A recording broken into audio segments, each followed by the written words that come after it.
Hello, Princess on a Pillow here. I am here to do my review of on Married at First Sight. Nice day for a wicked wedding. This is season 14, episode 2. Um, let's get to it. All right, first up is Jasmina and Michael. We see Jasmina in bed. She's smiling and she's happy and she's saying, um, I'm getting married today. And we see Michael, he's in bed and he's talking about how excited he feels to be getting married. It's like going on a roller coaster. I guess the adrenaline is getting to him, whatever. Jasmina's bridesmaids and sisters jump on her bed to wake her. And of course, that's a scene set up because she was already awake. She tells them she is scared but excited. We see Michael's groomsmen entering his hotel room. Michael gets his hair cut and he got a shape up on his beard. Jasmina is in her room handing out gift bags to her bridesmaids. I noticed that they have nothing on their feet. That's a no-no for me. I don't walk around hotels room bare feet. They should put something on. Socks, flip-flops, slippers, shower shoes. They need something on their feet. That's yuck. So we see Jasmina getting her makeup done, and it looks good. In Michael's room, his sisters arrive, which I don't think that was necessary. Why are they there? It's for him and his groomsmen to, get dressed and relax and drink champagne and talk about whatever groomsmen and men talk about. I don't know why they're there.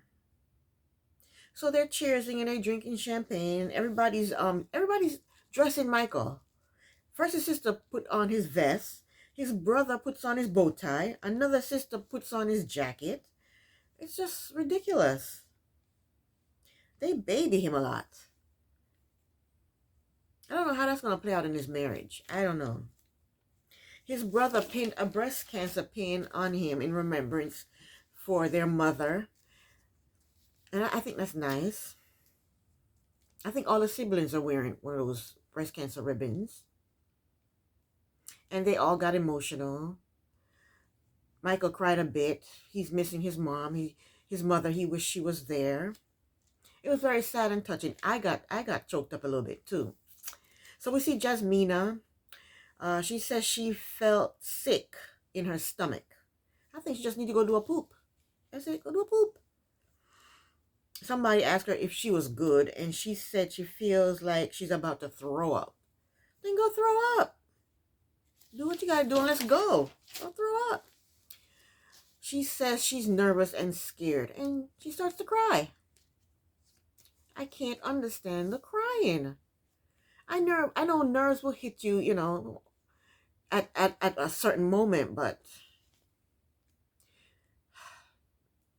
I don't want to see them crying and rethinking everything, at the very last minute. That really gets on my nerves. They're thinking, what am I doing? Am I doing the right thing? He's a stranger. I don't know him. That's why you signed up to be on this program, because you're married. You're marrying a stranger. Married at first sight. So Michael goes to the altar. He looks great in his burgundy and black tux. He looks good. It fits him perfectly. Jasmina's stepmother gives her a pep talk, and they start walking. And when Michael sees Jasmina for the first time, he says, wow. Jasmina finally gets herself together and puts a smile on her face and walks down the aisle. And then she broke the ice. When she got to Michael, she broke the ice by saying, come here often. She probably practiced that. She probably made sure she was going to say that. She said, come here often. So the officiant tells Michael a little bit about Jasmina. She says she's a firecracker. Call her Beyonce. She wants kids. She wants to travel. Yada, yada, yada. And then the officiant tells Jasmina a little bit about Michael. Michael is spoiled by his family. Michael is the youngest. Michael is messy, yada, yada, yada. Jasmina reads her vows, and they're cute and funny. But then she crumples up the vows and dropped them like she was dropping the mic. And then she looks over at the guests. I don't know what that was all about. I don't understand what that meant. I guess it was like, you say something dramatic and then you drop the mic. She dropped the vows. I don't know. So Michael read his vows. And I thought his top lip looked a little bit dry, like mine do right now. His sisters could have given him some chapstick or something. Some Vaseline or something. They exchanged rings. Jasmina told Michael that he has nice fingers. He said he got them manicured for her. He gave her a nice little kiss. They jumped the broom while holding hands. That was really nice. Jasmina kept pulling up her dress, and it didn't look like it needed to be pulled up to me. I think she was just pulling it up as a nervous tick. Maybe it was like a nervous thing to do. Before they walked down the aisle together as man and wife, Michael told Jasmina that they need to strut, that they're going to strut. Michael, you try strutting in a wedding dress with a long train. You try doing that, okay?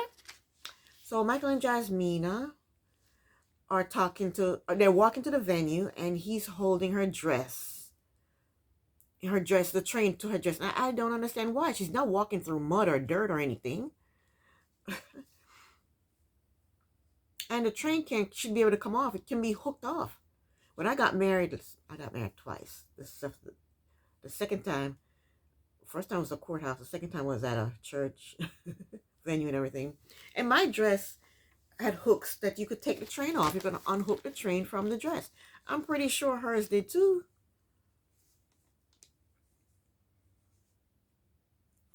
Michael said that his wife is beautiful, like drop dead gorgeous, like a black Barbie. Beautiful, like perfect, 100, and beautiful like perfect, and she's 100% his type. Michael starts to drink his champagne without toasting, and Jasmina said, "That's real crazy. You wasn't going to cheers, or you wasn't going to do a toast?" So Michael apologized and poured himself he poured himself some more champagne, and Jasmina said, "You better pour that swig back in there." And Michael said, "Okay, do it. All right, do it over." So Jasmina makes a toast, and they cheers. I think Jasmina and Michael are setting the tone for their marriage. Jasmina is she's like at this level, and he's at this level. I mean, she's beautiful. He's okay. She's taller. He's shorter. He doesn't know that it's impolite not to toast. She told him about it, and she took him to task for it. He told her this ridiculous story about how he was trying to guess her name, and she shut him down and said, "No, you were not close at guessing my name." Anyway, they talk a little bit about what time they go to bed, and what they watch on TV. She does what I do. She just watch TV and lay in bed until she falls asleep. I do that. But Michael does not watch TV at all. That's crazy to me. That's all I do is watch TV. Michael jokingly said that, "Is this the end of our marriage?" Because he doesn't watch TV and she does. He was joking about it, but it might be the end of their marriage, because while she's up watching TV and he's trying to sleep, that's going to be annoying. That may cause some problems. Okay, so they're taking pictures. Even though Michael is about a couple of inches shorter than Jasmina, they kind of look good in their pictures. They look okay in their pictures. I wonder though if she was wearing heels. At one point she said she was planning to go to Jamaica for her 30th, and then she asked him if he was coming, and he says, "If all goes well." What do you mean if all goes well? Are you already predicting divorce? He should have just said, "Yes, I'll be there with bells on." That's all you should have just said, Michael. That's all you should have just said. They walked into the reception, and they did not walk in side by side. He's behind her holding up her train, which is ridiculous. A train is supposed to drag across the floor. That's why a tray is supposed to look good, spread out and dragging across the floor. And they're not outside, they're indoors on tile. Let the daggone dress drop and let it flow. I mean, why is he holding it up? It's ridiculous. Again, setting the tone for the wedding. He comes in after her. She comes in and he's behind her holding her dress. So they slow dance. Michael is on cloud 9. Michael said she doesn't feel like a stranger to him. Michael said he feels physical chemistry. And Jasmina, in her little confessional, she says she feels a little spark. Well, you know what? A little spark is better than no spark. Okay, next we're back to Lindsay and Mark. Lindsay and Mark are holding hands and they're talking and walking. Lindsay is saying that she applied for the show on Valentine's Day. She said she was dating an older man and he was a jerk. So she just decided to apply to the show. So they're walking and talking so much, and they walked by the wedding party who was waiting for them to take pictures with them. And that mouth on Lindsay. Her mouth's going to get her in trouble. She said she's not sure how she feels about them having 5 cats. Then she said, good news, his are close to death. That's a horrible thing to say. Then while they're taking pictures, she said something about in 3 hours, she won't have any underwear on. Oh my God. Her father's there, her brother's there. I mean, oh my gosh. Poor Mark, he just grins and bears it. That's all, he just grins and bears it. In his confessional, Mark says his wife is a wild child, but he seems okay with it. So they take pictures. They even took a picture while kissing, which I've never seen any of them do that before. Lindsay says kissing is awkward because she doesn't know if it's going to be closed mouth, open mouth. She said for right now she's sticking with closed mouth. So Lindsay introduced her father and brother to Mark. And Lindsay's father asked Mark if he ever went gator hunting. And Mark says never. And the father says, well, you have now. And then Lindsay kind of pushes her father aside and says to Mark, she pushes him aside and says, get out of here. And then she tells Mark, she says, only listen to half of what he says. And then the brother chimes in and says, it's like grabbing a crocodile by the tail. And I guess I assume they're talking about Lindsay. She's like a crocodile, I guess. I don't know. So Lindsay asks Mark is that your mom over there? She saw some lady and she says, is that your mom over there in the blue? And Mark says, no, she didn't come today. That's my landlord. That's pathetic. That's not pathetic. It's okay. It's not pathetic. So she says, no mom tonight? And he says, no mom. And she asked him if it's a tough situation. And he says, mom's tough. And she said, same mine. Same as hers. She asked him if his dad is there. And he tells her that his dad passed away. And she consoles him a little. And they take more pictures. But you know what? They look good together. So Lindsay and Mark, they sit at their table and they kiss again. They're always kissing. Lindsay says she finds him incredibly attractive. So they slow dance and Lindsay talks about her grandparents and they talk about the cats and Lindsay says that's a lot of pussies in one house. Poor Mark, he just grins and bears it. And I think he secretly likes her vulgarness. I think he secretly likes it. Next is Katina and Elijah One. Katina is picking out her wedding dress. Elijah One is picking out his tux. Elijah One thinks he's a good catch. Those were his words out of his mouth. The first dress Katina tried on, I loved it. It was not fussy and it wasn't puffy. I can't stand fussy and puffy, big old puffy dresses. The second dress, the back was fire. The back was bare back. It looked really good. And it looked good on her. The front was plain and dull. The first tux that Elijah One tried on, I loved it. It fit him perfectly. It was dark gray with black trim and a blue bow tie and a white shirt. He looked so good. That was the best I've ever seen him. The third dress, Katina tried. I hated it. It did not flatter her boobs at all, and the mesh between her boobs didn't match her skin tone. And it had huge pleats, don't you kiss me, right here and in the front, to the side and in the front. Huge pleats. Like, it wasn't, I didn't like it. It didn't flatter her figure at all. I hated it. That's the type of dress you wear if it's a shotgun wedding, and the bride is in a family way, in a huge way, if you know what I mean. That's the type of dress you wear. It made her look like she was pregnant. If she was pregnant, he couldn't have told, she could have been hiding the baby under there. Of course, because she's not pregnant. I'm not saying that she's pregnant. Okay, I'm not saying that. I'm just saying it made her look huge. It didn't flatter her figure at all, to me. Okay, the second tux that Elijah One tried on, I didn't like it.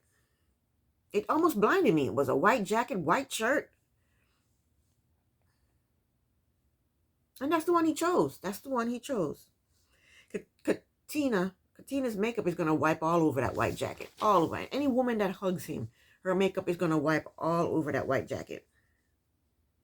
Okay, Katina is in her hotel room. Her bridesmaids arrive. She is excited, nervous, and feeling nauseous, but she has a good attitude. There's no crying and no sniveling. Thank you, Katina. Thank you. I think I like Katina more than I like Jasmina. And I was liking Jasmina more first, but now I think I like Katina more. I just wish Katina would get rid of those long wigs. Get some shorter wigs. Those long wigs. I hate those wigs. They're just too long. Elijah One gets to his hotel room with his groomsmen. He says he feels so much joy in his heart. He says his body is kind of numb and he's very emotional. He says he is cold but sweating. Elijah One gets dressed, then he starts to cry. He starts to cry on his groomsman's shoulder like a huge big baby. Big sobs. Sobs. Big body jerking sobs. His groomsman was so embarrassed for him that he tried to close the door. He closed the door so the cameraman could stop filming him. And in the next room, his brother starts making fun of him, saying, "Oh, it done hit him now. It done hit him now." What kind of brother is that? I guess the cameraman made him open the door because next time we see him, we see Elijah One with tears running down his face. His eyes are bloodshot red. His face is red. There's veins popping out of the sides of his head. His groomman is trying to console him. Elijah One's a hot mess.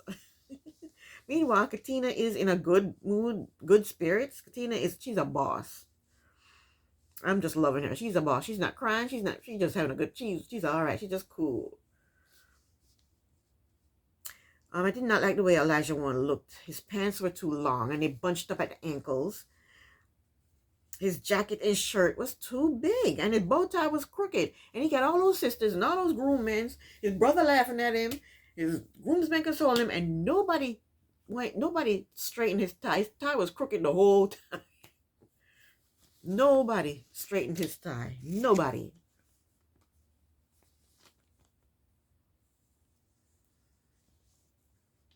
Okay, so he's at the altar waiting, talking about, where is she? Where is she? He was just bawling his eyes out and talking about, where is she? Where is she?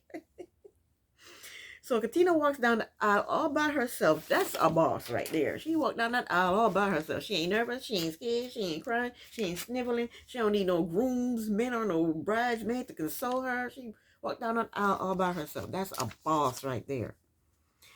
And when he sees her, he says, whoa. And he just looked starstruck when he saw her. He looked starstruck. Before she even reached the end of the aisle, he says, "You're beautiful." So they introduce themselves to each other. They shake hands. He had to say his name twice before she could get it, and I still don't think she got it. I think she can call him anything she wants, and he'll accept that because he's so starstruck. They start talking about their tattoos. He told her he can't stop looking at her. She's beautiful. Then he asked her if she liked what she sees, and she had to tell him, "Yeah, you're handsome." And then she told him she liked his ill-fitting tux. She didn't say ill-fitting. I'm saying it. She told him she liked his tux, but it's ill-fitting. You know what I think he did? I think he pocketed the money the people on the show gave him and rented a tux instead of buying a tux, because that tux was not tailored to his body at all. The pants are too big. The shirt and the jacket too big. Tie crooked. But his boutonniere did look cute. His boutonniere looked nice. So the officiant was describing Olajuwon to Katina. And when she mentioned the home cooked meals, Katina looked at her people. She turned around and looked at her people like this, and they all bust out laughing. And Olajuwon said, "We'll do it together. We'll do it together." What about it was a deal breaker? He said if she don't know how to cook, she ain't no wife, and that's a deal breaker. Now he's talking about, "Oh, we'll do it together, because he's starstruck. And I said it. I said when he fall in love with some pretty girl, he wouldn't care if she knew what a pot was. I said that last review, and here he is. We'll do it together. We'll do it. He said it was a deal breaker last time. So what happened to that? Ain't no deal breaker no more. That damn Olajuwon, he's something else.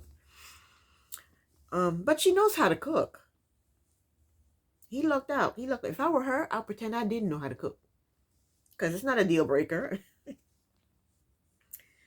Okay, the officiant is describing Katina to Olajuwon, and she said Katina is a bit blunt at times, but she's working on it. And Olajuwon said, "You don't need to. You don't need to." He don't even know her. He just sees a pretty face, and already he's in awe. Oh my goodness. He's head over heels in love with her already, just by looking at her pretty face. And he says again, "You're beautiful." Oh my God. He's making me think that the girls that he dated in the past were dogs. So Katina reads her vows. Olajuwon freestyle his vows, which was nice. They exchanged rings. Olajuwon practically put the ring on his own finger. Then he got to his knee and proposed to her and put the ring on her finger. And then the officiant pronounced them man and wife. But before she was done, Olajuwon asked Katina for a kiss. I'm like, slow your roll. You're gonna be married to her. You're gonna be side by side for a long time, if it works out. So Katina waited until the officiant was done with her little speech, and then she said yes, and then they kissed. And it looked sloppy to me. It looked a bit sloppy. So they walked down the aisle. We see Katina by herself talking to the camera, trying to pronounce Olajuwon's name. She pronounced it Olajuwon. Olajuwon is how she pronounced it. Olajuwon. Olajuwon is talking to the camera. He says his wife is gorgeous. My wife is hot. Olajuwon tells Katina that he is so happy to meet her, and she says nothing. She just smiles. So he asks her for another kiss, and she says yes, and they kiss again. But this one didn't look as sloppy as the first one did. Olajuwon opens up the champagne and pours, and then he pours for her and him, and then he just downed his like he was doing a shot. Then he starts talking and would not shut up. And she just stood there and bobbed her head up and down. Yeah.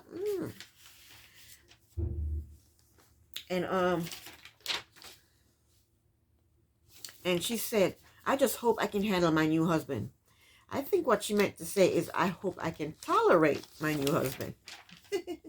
All right, next up is Noi and Steve. Noi goes shopping for her wedding dress. The first dress Noi tried on looked like the first dress that Jasmina tried on. It laced all over and had detachable sleeves that was laced and meshed. Ugly. I think this dress is not just ugly, it's hideous. I hope, anyway. The first tux Steve tried on, I think fit him well. He looked okay. I don't really know what would look good on him. I don't like his body type. Well, I'm not attracted to his body type. He's tall and thin.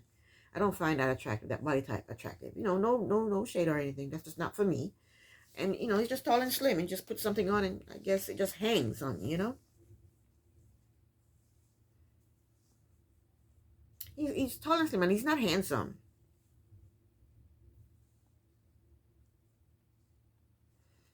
And he has no job too. Anyway, the first tux looks okay. And I think that's the tux he went with. What was it? Oh, shoot. I remember what it looked like. It was blue and black, I think. Okay, the second dress that Noi tried on, I didn't like that either. It had leaves and petals all over it. It looked ridiculous. But that's the dress she chose. It just had petals all over it. Like, what? Oh, yeah. Okay, so it's their wedding day. Noi's bridesmaid and mother gets to her room. She said she cried tears of happiness. Thank God they didn't show us that. She said her stomach is in knots. She probably needs to do a poop. And her mom is pretty. Okay, we see Steve arriving at his room with his groomsmen and brother. They're pouring and drinking champagne. They're all pouring and drinking champagne. Noi and her mother are getting their hair and makeup done. Her mother gives her some good advice. She told Noi to remember that no one is perfect and they need to accept each other and respect each other. So then we see Steve he's getting his hair cut. And Steve thanked his barber for coming on his day off. But the barber was promoting his business by just being there on the show. The show probably paid him since Steve doesn't have a job. They must have worked out some kind of deal because the cameraman kept showing the logo, the barber's logo on the what do you call that thing they put over you before the cape had his logo on it, and he put the cape on Steve, and his logo was right there, and the cameraman showed it a few times. So he must have worked out a deal with the producers. I think it said Boston District Barbers or something like that. Okay, so back to Noi. Noi cries while getting her hair done and talking to her bridesmaid. I think she's crying because she's happy. She's getting married. Yeah, she's crying not because she's regretting her decision to be on the show or to do Married at First Sight. She's crying because she's happy that she's finally getting married. That's why I think she's crying. She says she has flown over oceans to find love. She should have been on 9 Day Fiance. What is it? 9 Day Fiance The Other Way. So we see Noi all dressed, and she's sitting on the couch drinking champagne, talking to her bridesmaids, and she starts getting nervous, and here comes the waterworks. Here comes the tears. And back to Steve. Steve gets dressed, and him and his crew, they get into the limo, and they're on their way to the altar. But Steve and his groomsmen, they're all dressed alike. They're all dressed alike. You can't tell who is the grooms and who's the groom and who's the groomsman. Then we see Noi getting into the limo. I'm not sure if I like her makeup. Her lashes are so long. The lashes they put on her is just too long. And I don't even think they put foundation on her face. It doesn't look like it. And they gave her a smoky eye. I don't think a smoky eye and a white dress go together. And then she has this gaudy necklace on. I don't like it. It looks out of place. So Steve gets to the altar, and Noi's mom yells out, "So handsome!" The bridesmaids, they walk down the aisle. Noi's father gives her some advice. Then a producer tells Noi that they are ready, and she freaks out. They're ready now? Ready now? Huh? She freaks the hell out. Next up, last but not least, Alyssa and Chris. We see Alyssa going to try on wedding dresses. And she brings with her these ugly gold cowboy boots to try on with the dress. So I guess she's going to be wearing those cowboy boots at the wedding. And why on earth would she do that? Why would she do that? If she's so crazy about cowgirl stuff, why don't she move to Texas or one of those states where they have ranches and horses and farms? Move to Boston. How many my lips are so dry. Just like Michael. How how many cowboys do they have in Boston? So Alyssa is very precise about her wedding dress. She said she purchased 10 other wedding dresses. Who does that? What? She said she purchased 10 other wedding dresses on her own just in case she didn't find something.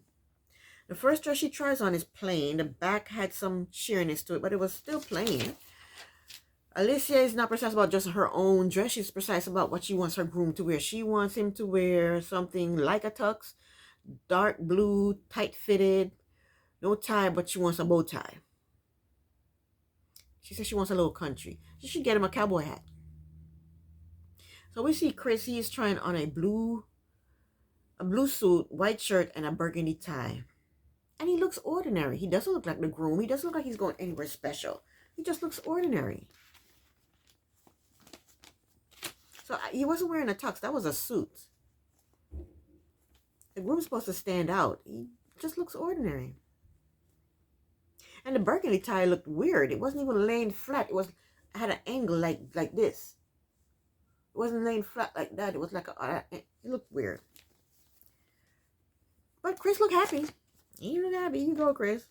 Alyssa tried on a dress that she bought with her, with her own money.